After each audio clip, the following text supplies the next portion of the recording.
Mari kita berdoa. Allah kami yang hidup, di dalam Yesus Kristus kami berdoa. Ketika kami akan mendengarkan firman-Mu, Engkau hadir melalui Roh, menguasai hati, pikiran, dan jiwa kami untuk dapat memahami kehendak dan kemurahan-Mu, kasih setia-Mu yang menghendaki kehidupan kami diselamatkan dengan iman yang benar berdasarkan firman-Mu. Dalam nama Tuhan Yesus, saya serahkan jiwa-jiwa yang mendengarkan firman ini, baik secara langsung maupun tidak langsung. Tuhan Yesus Kristus, Allah yang Maha Kuasa, memberkati dan menguasai hati pikiran kami sekalian sekarang. Amin. Saudara-saudara, saya ingin mengatakan kepada kita bahwa iman yang benar adalah iman yang berdasarkan kebenaran.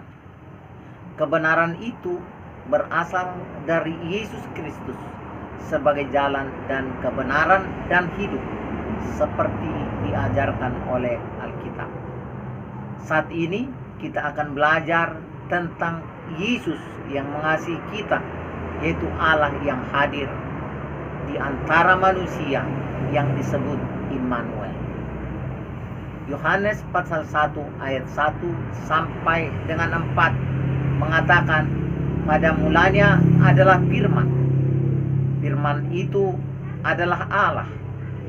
Dan ayat 14 mengatakan, firman itu telah menjadi manusia.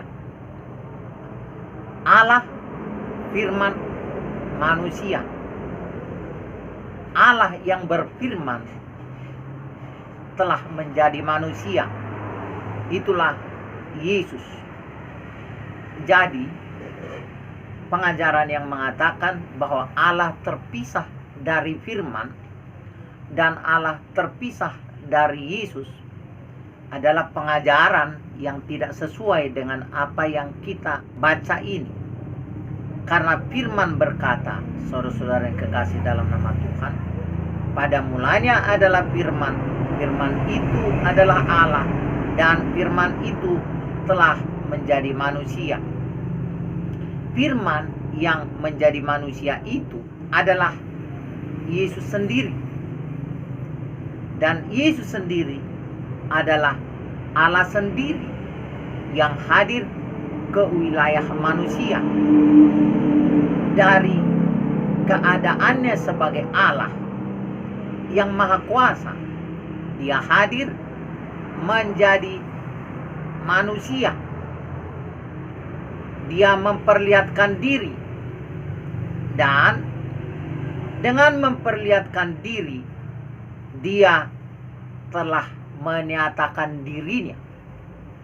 Allah yang tidak bisa terlihat beribu-ribu tahun telah datang berkasih karunia di dalam Yesus Kristus setelah Yesus datang. Nah, jadi Allah itu sendiri telah datang menjadi manusia tanpa surut dari eksistensinya sebagai Allah yang Maha Kuasa, di mana Allah adalah Roh yang Maha Kuasa yang menguasai segala sesuatu. Nah, Allah itu lebih besar dari planet, dari seluruh jagat raya.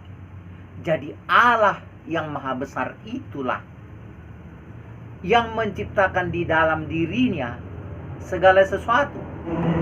Allah tidak berada di dalam sebuah planet bumi. Allah tidak berada di dalam dari ciptaan itu. Tetapi ciptaan itulah yang menumpang eksis pada keberadaan Allah yang memenuhi segala sesuatu. Tetapi di dalam hal Dia datang sebagai juru selamat, Dia menjadi manusia Yesus yang berada di dalam ruang bumi. Tetapi tidak berarti bahwa Yesus dan Allah itu adalah dua. Karena apa? Karena Yesus sendiri ada di dalam Allah dan Allah sendiri ada di dalam Yesus. Nah, Matius 1 ayat 18 menjelaskan Allah yang adalah roh telah hadir menjadi manusia, maka disebut di dalam Matius 1 ayat 18, Maria mengandung dari Roh Kudus. Tidak disebut Maria mengandung oleh Roh Kudus. Saudara tahu maksud saya? Maria mengandung dari Roh Kudus. Jadi Maria dalam hal Yesus lahir, Maria tidak memiliki koneksi pernikahan dengan Yusuf. Dan Maria melahirkan Yesus tidak di dalam konteks sebuah hubungan, tetapi Maria mengandung dari Roh Kudus. Nah, jadi Yesus adalah roh yang memperlihatkan diri. Roh itu memperlihatkan diri. Jadi yang kita sembah adalah Yesus sebagai roh yang memperlihatkan diri, bukan daging yang disembah, melainkan roh. Sebab Yesus mengajarkan di dalam Yohanes 4 ayat 24. Yesus mengajar di dalam Yohanes 4 ayat 24, Allah itu roh, dan barang siapa menyembah Dia harus menyembah di dalam roh dan kebenaran. Kebenaran itulah yang menetapkan seseorang menyembah dengan benar. Apakah itu kebenaran? Kebenaran itu adalah apa yang Allah katakan tentang dirinya. Seperti kita membaca dan mengerti di sini, Allah itu telah datang di dalam manusia Yesus Kristus. Itulah kebenaran. Jadi kebenaran untuk menyembah adalah mempercayai, menerima bahwa Yesus adalah Allah yang hadir kepada manusia. Disebutlah Immanuel, Allah yang hadir kepada milik kepunyaannya, disebutlah Immanuel. Jikalau kita membaca di dalam ayat 10 pada Yohanes pasal 1 dikatakan di sana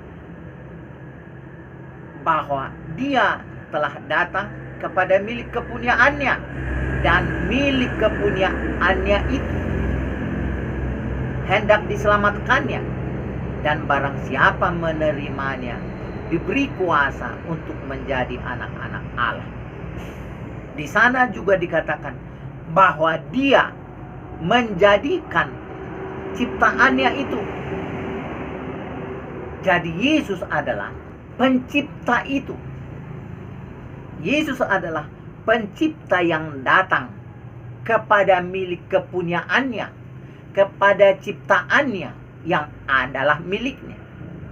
Jadi Yesus mau menyelamatkan milik kepunyaannya, dan milik kepunyaannya itu yang sempat terhilang karena dosa itu, jika Dia menerimanya, jika mereka menerima Yesus sebagai pemiliknya, maka diberi kuasa untuk menjadi anak-anak Allah.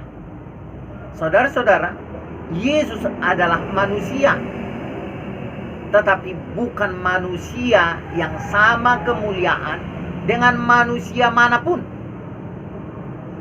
Yesus adalah manusia, tetapi Yesus bukan manusia yang berasal dari manusia. Yesus adalah manusia yang adalah Allah berekspansi ke wilayah manusia.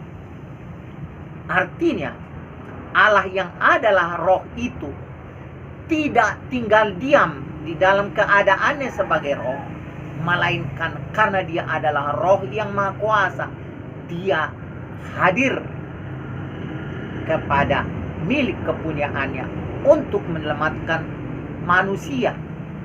Milik kepunyaannya itu supaya tidak hilang dari hadiratnya. Mengandung bagi Maria adalah sebuah kasih karunia. Jadi Maria tidak berjasa di dalam hal lahirnya Yesus. Ada orang yang mengajarkan Maria adalah bunda Allah. Tidak benar bahwa Maria itu bunda Allah. Maria hanyalah ibu Yesus di dalam hal dia melahirkan Yesus dalam keadaan daging. Tetapi Maria tidak melahirkan roh. Maria melahirkan Yesus sebagai manusia, sebagai darah dan daging. Tetapi Yesus bukanlah bagian dari darah dan daging Maria. Yesus bukanlah bagian dari darah dan daging Maria. Mengapa? Karena Yesus dilahirkan oleh Maria tidak ada hubungannya dengan adanya suatu pertemuan laki-laki dan perempuan. Tidak ada sebuah persatuan darah laki-laki dan darah perempuan. Tetapi Maria mengandung dari Roh Kudus. Roh Kudus adalah kata ganti dari Allah yang adalah roh.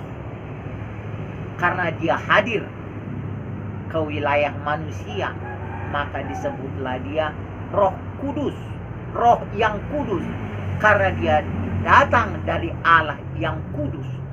Sementara di sorga, Allah itu tidak disebut Roh Kudus karena Allah itu adalah Allah yang belum hadir.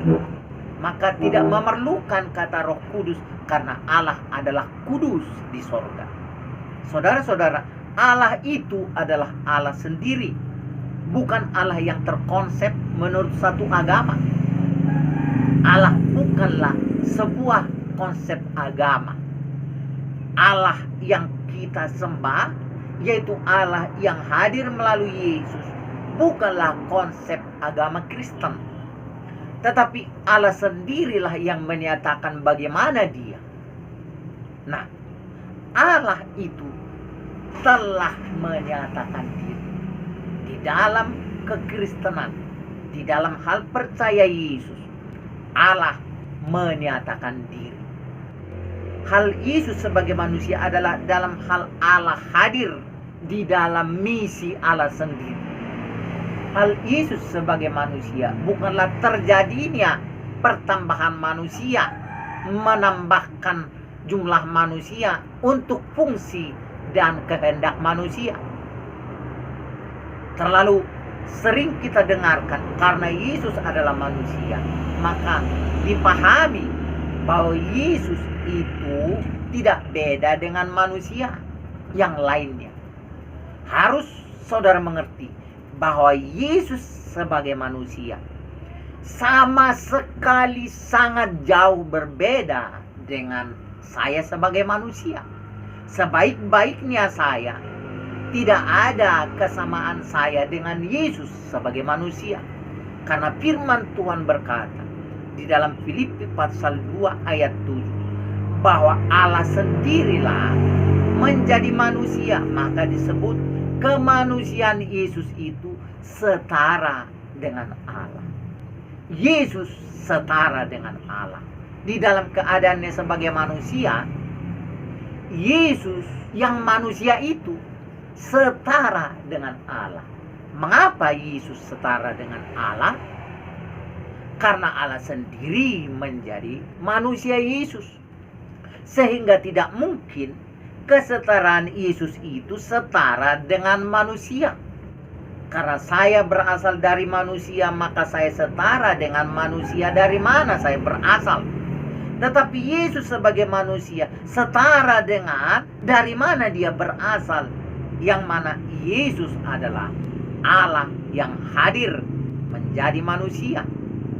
Saudara-saudara, Yesus sebagai manusia bukan di dalam rangka melakukan misi manusia sebaik apapun manusia, tetapi Yesus sebagai manusia adalah dalam hal Allah datang ke wilayah manusia menyelamatkan manusia.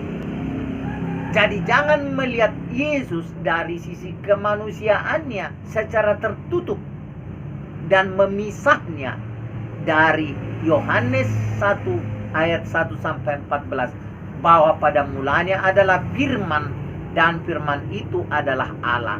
Ayat 14, firman itu menjadi manusia. Apakah hanya firman yang menjadi manusia? Tidak. Karena firman selalu satu dengan yang empunya firman, yaitu Allah sendiri. Bukan firman itu terpisah dari Allah. Karena firman itu sendiri adalah Allah, maka Allah itu adalah firman. Firman itu adalah Allah, Allah itu adalah firman. Mengapa Allah itu adalah firman? Ketika Allah berkehendak. Allah yang adalah firman adalah kehendak Allah yang hadir. Allah yang hadir itulah firman. Allah yang belum hadir, Allah yang belum berinteraksi, bukan firman. Dan tidak ada firman kalau Allah tidak berkehendak. Tidak ada firman kalau Allah tidak berkehendak. Sehingga ketika firman menjadi manusia, yang menjadi manusia bukanlah sisi pasif dari Allah, tetapi Allah sendiri di dalam aktifnya sebagai Allah yang hidup. Allah bergerak, Allah berkuasa, Allah menyatakan kehendak. Itulah firman.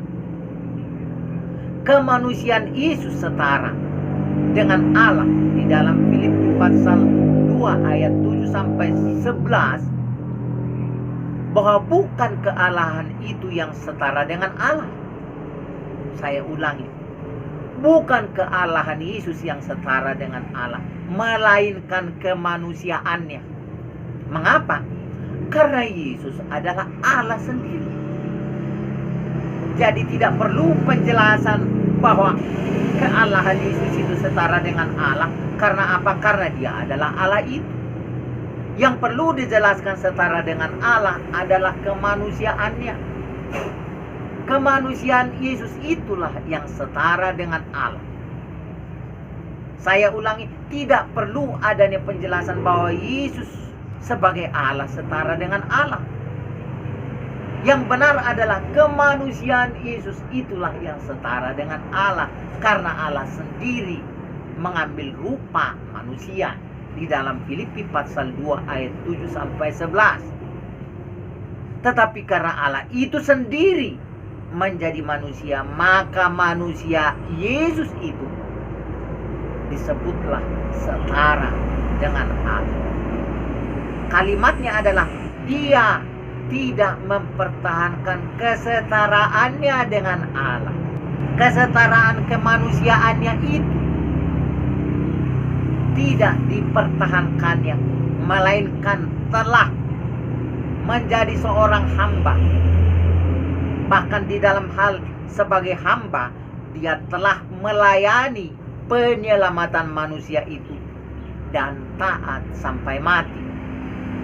Siapa yang taat? Allahkah yang taat atau manusia yang taat? Manusia itulah yang taat kepada Allah sendiri. Yesus sebagai manusia itulah yang taat. Allah tidak memerlukan tindakan taat karena Allah adalah yang tertinggi. Allah adalah subjek dari segala sesuatu, sehingga tidak perlu Allah itu menyandang sebuah keadaan taat. Allah hanya menyandang perintah. Allah hanya menyandang kemahakuasaan. Allah tidak menerima kekuasaan. Allah adalah sumber dari segala perintah kekuasaan. Nah, Itulah sebabnya ketika Yesus menerima kuasa, baik yang di sorga maupun yang di bumi, yang menerima kuasa itu adalah manusia. Allah tidak menerima kuasa dari Allah, karena Allah sendiri tidak pernah membutuhkan suatu aplikasi untuk dia berkuasa. Tetapi Yesus sebagai manusialah yang menerima kuasa. Nah, tetapi ketika muncul pemahaman bahwa pribadi Yesus dan pribadi Allah itu adalah dua pribadi, Allah adalah Allah sendiri. Dan jangan kita menerapkan sebuah metodologi penilaian terhadap Allah itu seperti kita memiliki suatu metodologi penelitian terhadap manusia. Mengapa? Karena Allah adalah Allah sendiri yang menyatakan diri sebagaimana adanya dia. Kepada Musa Allah berkata, "Aku adalah aku." Allah adalah Allah.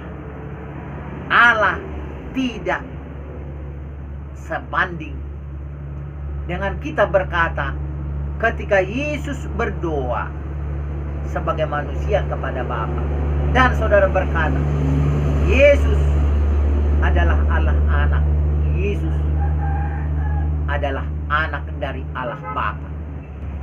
Ketika kita membaca Alkitab, tidak ada sebuah terminologi yang mengatakan Allah anak, dan tidak ada terminologi yang jelas untuk menyatakan Allah Bapa. Yang benar di dalam 1 Korintus 8 ayat 6 itu, Allah itu adalah Bapa. Allah itu bukan Allah Bapa. Allah itu sendirilah yang jadi Bapa. Itulah sebabnya Yesus mengatakan di dalam kitab Wahyu, "Aku adalah Allah mereka dan mereka menjadi anak-anakku." Di dalam hal Yesus kembali ke sorga setelah menerima kuasa dari kealahannya sendiri kepada kemanusiaannya sendiri. Loh, bagaimana manusia menjadi Allah? Itu ada analisamu. Tapi apa yang dikatakan firman di dalam Alkitab ini adalah Allah yang menyatakan diri. Persoalannya adalah bagaimana orang percaya kepada penyataan Allah. Bagaimana orang percaya kepada Allah yang diajarkan tentang bagaimana Allah telah hadir menyelamatkan. Saudara-saudara, jadi Yesus ini telah datang sebagai manusia. Tetapi Yesus bukan datang atas nama manusia. Yesus telah datang sebagai manusia, tetapi bukan urusan dari seorang manusia. Yesus tidak datang melaksanakan kemanusiaannya. Yesus datang melaksanakan fungsi kealahan yang harus hadir menyelamatkan manusia dengan dia menjadi manusia. Yesus hadir di dalam bekerja, di dalam melayani, di dalam mengadakan mujizat, bukanlah di dalam fungsinya sebagai manusia, tetapi Allah memfungsikan diri melalui Yesus. Berbeda dengan bagaimana saya melakukan yang baik sebagai bagian dari ketaatan saya kepada Allah, karena saya beriman, karena saya percaya, karena saya yakin dengan berbuat baik Allah berkenan. Dengan saya berbuat baik, saya memberi respon terhadap kebaikan Allah. Tetapi Yesus datang melakukan pekerjaannya, melakukan apapun yang dia lakukan. Di dalam Yohanes 14 ayat 10 mengatakan, Bapa yang diam di dalam aku, dialah yang melakukan pekerjaannya. Berarti bahwa Yesus tidak terpisahkan dari Allah yang berkehendak. Yesus tidak terpisahkan dari Allah yang berkehendak. Yesus adalah Allah yang berfirman, Allah yang bekerja, Allah yang baik. Karena sangat baiknya Allah, sangat murah hatinya Allah, sangat berbelas kasihannya Allah kepada manusia, Dia datang melalui Yesus. Bahwa meskipun Allah itu maha kuasa, maha agung, maha mulia, maha suci, tetapi Dia tidak terlepas dari kemahabaikan itu, kemahatinggian dari kekuasaan itu dan kemuliaan itu tidak menghalangi Allah untuk rendah hati. Bagaimana Allah rendah hati? Dengan Dia mengenakan manusia. Bagaimana Allah kita sebut rendah hati? Karena Dia menjadi manusia yang rendah hati.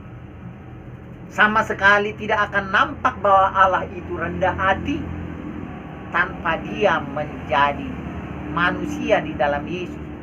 Sama sekali tidak akan nampak bahwa Allah itu maha penyayang, maha pengasih, maha baik, dan segala yang baik yang kita sebut-sebut di dalam narasi-narasi agama dan sebagainya. Allah tidak pernah nampak bukti bahwa Allah itu maha baik, maha pengasih, melampaui segala kasih tanpa Yesus.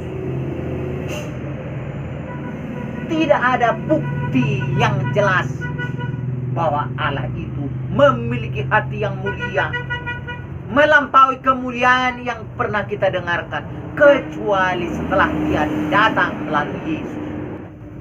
Hanya karena Yesus kita melihat dengan nyata bahwa Allah maha pengasih, maha penyayang, lebih dari apa yang saudara mengerti tentang maha pengasih dan penyayang sebelum saudara mengenali Yesus. Dan jikalau saudara belum mengenali Yesus, belum percaya kepada Yesus, belum mengucapkan di dalam keyakinanmu bahwa Yesus adalah Tuhan dan Allah, engkau sesungguhnya tidak pernah menemukan Allah yang maha pengasih dan penyayang. Sejauh Allah hadir di dalam Yesus, kesempurnaan dari Allah itu bisa hanya kita lihat setelah Yesus di dalam Yohanes pasal 1 ayat 1 sampai dengan 14. Di dalam Yohanes pasal 1 ayat 1 sampai dengan 14. Seluruh kebaikan, seluruh apa yang mulia, yang murah hati, yang mengagumkan, yang indah, dan yang membuat kita tidak tahan melihat suatu kebaikan, hanyalah kita temukan ketika kita telah mengenal dan mengerti dan menerima Yesus sebagai Allah yang Immanuel, Yesus sebagai Allah yang hadir menghampiri manusia yang hina. Betapa jauhnya manusia dari kemuliaan Allah itu, tetapi Allah datang dari kemurahan hatinya yang terwujud hanya melalui Yesus. Seluruh kemuliaan hanya kita peroleh dari Allah melalui Yesus. Seluruh kepenuhan Allah yang mulia, yang baik, yang berhati luhur itu lebih dari apa yang pernah ada didengar oleh manusia, hanya nampak di dalam Yesus. Itulah sebabnya di dalam Kolose pasal 1 ayat 1 sampai dengan 19 dan Kolose pasal 2 ayat 9, bahwa di dalam diri Yesus berkenan diam seluruh kepenuhan Allah. Di dalam diri Yesus yang mana? Di dalam diri Yesus yang manusia itulah kealahannya itu berdiam dan berekspresi dan bertindak menyelamatkan. Itulah sebabnya dikatakan di dalam Yohanes pasal 3 ayat 16, oh begitu besar kasih Allah akan dunia ini sehingga ia telah mengaruniakan anaknya yang tunggal, supaya setiap orang yang percaya kepadanya tidak binasa melainkan beroleh hidup yang kekal. Bagaimana saudara memahami Allah mengaruniakan anaknya yang tunggal? Allah mengaruniakan anaknya yang tunggal adalah dengan dia sebagai Bapa menjadi manusia. Allah mengaruniakan anaknya yang tunggal. Bagaimana saudara mengerti itu? Saudara hanya bisa mengerti Allah telah mengaruniakan anak yang tunggal. Saudara hanya bisa mengerti bahwa Allah mengaruniakan anaknya yang tunggal dengan Yohanes pasal 1 ayat 1:14. Itulah proses kronologis Allah memiliki anak yang tunggal. Penjelasan Allah tentang dia punya anak yang tunggal itu tidak terdapat di dalam pikiran kita.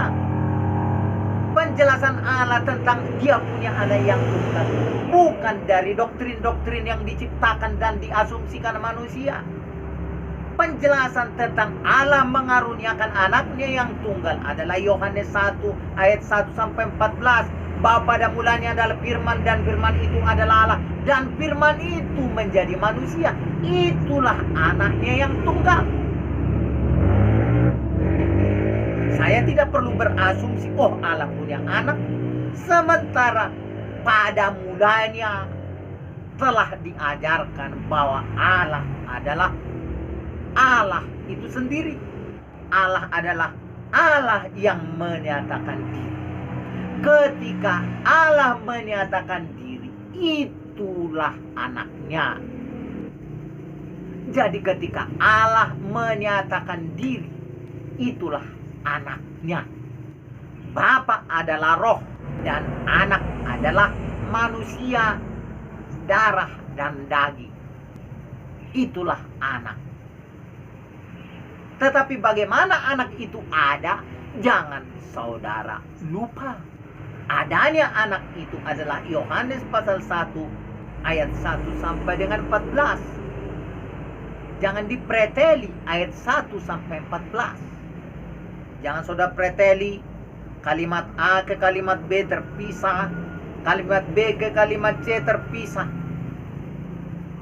Jelas di dalam ajaran ini Allah menyatakan diri bahwa Allah menyerahkan anaknya yang tunggal adalah bahasa yang menggambarkan betapa pentingnya kita mengerti bahwa di dalam hal Allah menyelamatkan manusia, dia menggambarkan dirinya sendiri yang menderita dengan dia menjadi manusia. Karena kasihnya Allah yang adalah Bapa di dalam 1 Korintus 8 ayat 6 telah mengambil rupa manusia, maka disebutlah dia anak. Jadi Bapa sendirilah yang bertindak sebagai anak melalui dia menjadi manusia. Saudara-saudara, jadi jikalau saudara memahami Yesus sebagai pribadi yang terpisah dengan Allah, saudara tidak mengerti bahwa betapa kuasa itu bersama-sama dengan Yesus secara langsung directly. Kuasa yang ada pada Yesus itu bukan sebuah pemberian semacam kiriman online. Kuasa yang ada pada Yesus itu adalah directly, secara langsung. Itulah sebabnya Yesus berkata bahwa namanya adalah nama Bapa.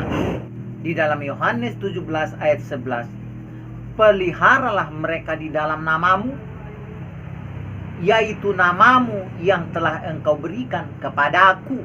Yesus berkata di dalam Yohanes 17 ayat 11, peliharalah mereka di dalam namamu, yaitu namamu yang engkau berikan kepadaku. Jadi nama Bapa itu adalah Yesus. Jadi kalau nama Bapa itu adalah Yesus, apakah Yesus bukan Bapa? Kalau engkau mau memanggil Bapa, panggillah dia Yesus. Kalau engkau mau memanggil Bapa, panggillah dia dengan menyebut Yesus. Jadi apakah Yesus bukan Bapa itu? Yesus bukan Bapa itu di dalam pengertian Bapa adalah roh, dan Yesus bukan Bapa adalah di dalam posisi dia sebagai manusia. Tetapi Yesus adalah Yesus yang punya roh dan punya tubuh. Itulah sebabnya di dalam Kisah Para Rasul 16 ayat 7 dikatakan di sana, roh Yesus melarang mereka untuk pergi ke suatu tempat. Jadi Yesus itu punya roh. Itulah roh yang bekerja di dalam dia, diam di dalam dia, yang tertulis di dalam Yohanes 14 ayat 10, bahwa Bapa yang diam di dalam aku melakukan pekerjaannya. Itulah roh. Roh itulah Bapa. Dan roh itu adalah roh Yesus. Saudara-saudara, kesimpulan yang harus kita ambil saat ini adalah bahwa Yesus adalah Allah sendiri yang datang untuk menyelamatkan kita, yang datang untuk menjadi korban penebusan atas dosa dan kesalahan kita, sesuai dengan nubuatan dan penggambaran hukum Taurat, bahwa setiap dosa harus diganti dengan ganjaran kematian, dan kematian binatang, kematian domba, sapi, dan sebagainya tidak cukup untuk membayar nyawa manusia. Tetapi yang lebih berharga dari nyawa manusia, hanya itulah yang sanggup menebus harga dari penyelamatan manusia. Itulah sebabnya dikatakan dia telah menderita sampai mati, bahkan mati di kayu salib. Tetapi karena dia berasal dari kekekalan, maka dia bangkit dari antara orang mati, naik ke sorga, dan bertahta selama-lamanya, dan menentukan hidupmu dan matimu. Yesuslah yang menetapkan bagaimana kita adanya jikalau kita datang kepadanya. Saudara-saudara, ambil kesimpulan pada saat ini untuk menerima Yesus sebagai Allah yang datang menjadi juru selamat, sebagai Tuhan atas kehidupan kita. Dia akan memberikan hak kepada kita.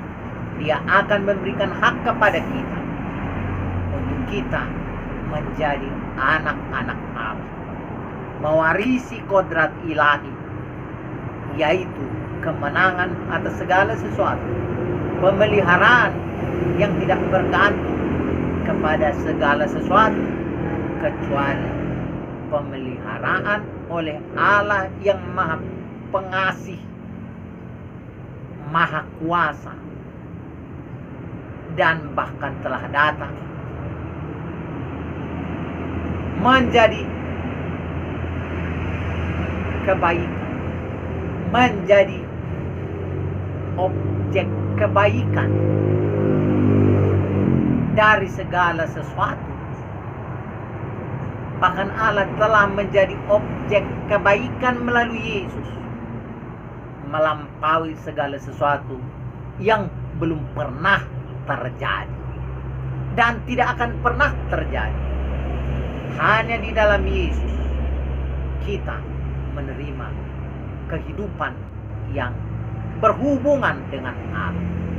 Saudara-saudaraku, bagi Anda yang belum menerima Yesus sebagai Tuhan dan Juru Selamat, termasuk agama apapun, karena menjadi orang Kristen sekalipun, menjadi beragama mana sekalipun, tidak menjamin apa-apa kecuali saudara menerima Yesus sebagaimana Allah menyatakan dirinya. Haleluya. Katakan sekarang, Tuhan Yesus, saya percaya kepadamu bahwa Engkau adalah Allah sendiri yang menjadi juru selamatku. Saya menyerahkan hidupku kepadamu, dan saya percaya bahwa Engkau telah mati di kayu salib untuk menjadi korban penebusan atas segala pelanggaran dan dosa-dosaku.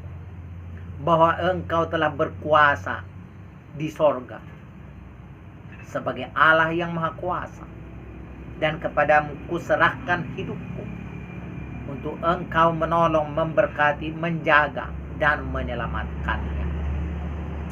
Haleluya. Di dalam nama Tuhan Yesus Kristus, saya menerima Allah sesuai dengan firman Tuhan yang saya dengarkan.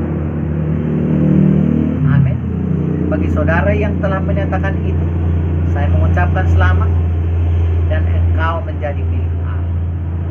Haleluya. Saya berdoa untuk Anda sekalian dan semua kita yang mendengarkan firman ini, supaya semakin mengerti kebenaran yang sesungguhnya tentang Allah yang mengasihi.